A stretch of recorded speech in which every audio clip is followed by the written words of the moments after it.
Hello students, today we are going to discuss the second numerical of stability of trusses.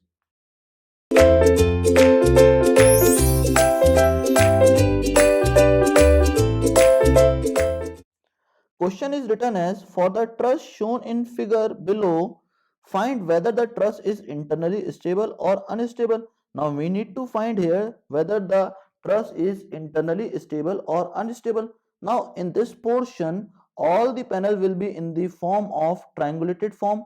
So this panel is internally stable. But in this panel, there will not be any triangulated form. So because of the presence of one panel which will not contain any triangulated form, this whole truss will be internally unstable. So this truss is internally unstable. So we had discussed the numerical completely and we had determined that the truss is internally unstable because of one panel.